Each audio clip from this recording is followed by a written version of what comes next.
आता स्पष्ट नाव घेतो साम टीव्ही वरती, तिघांनाही एकत्र यावं, मोठं मन करून मोठ्या मनातून 54 लाख नोंदी कुणबी प्रमाणपत्र द्यावेत आणि सगळ्या सोयऱ्यांचा अध्यादेश काढावा।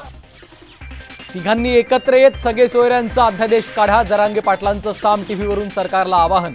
तर चर्चेसाठी या मी तयार असल्याचंही केलं वक्तव्य।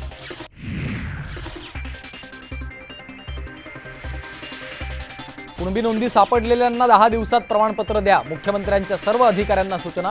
तर जरांगेंच्या आंदोलनावर तोडगा निघणार का याकडे लक्ष।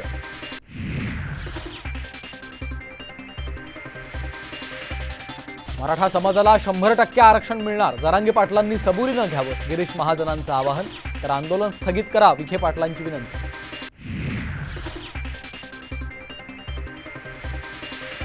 जरांगेंच्या आक्रमक भूमिकेनंतर सरकार बॅकफूटवर, जरांगेंनी सरकारला अजून वेळ द्यावा, सुनील तटकरेंचं आवाहन। तर भूमिका ताठर असल्यास संवाद होणार नाही, संजय शिरसाटांचं वक्तव्य।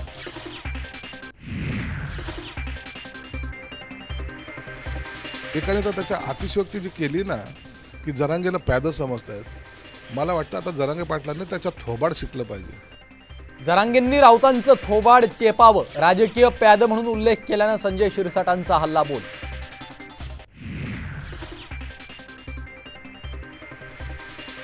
सोनिया गांधींपासून इतर लोक तुरुंगात जातील, वंचितपैकी कुणीही तुरुंगात जाणार नाही, अमरावतीमधल्या वंचितच्या सभेतून प्रकाश आंबेडकरांचा गौप्यस्फोट।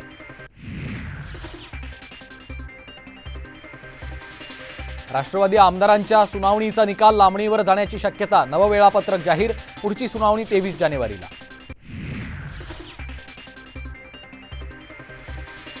आमचं सरकार आल्यावर या टपोऱ्यांवर दहशतवाद विरोधी कलम लावणार, आदित्य ठाकरेंचा शिंदे गटाला इशारा।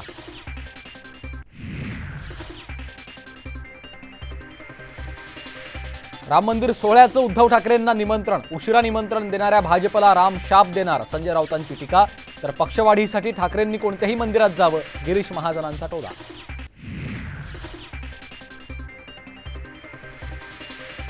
आणि अयोध्येतलं राम मंदिर फुलांनी सजवलं, मंदिराच्या गर्भगृहाची एक्सक्लुझिव्ह दृश्य साम टीव्हीवर।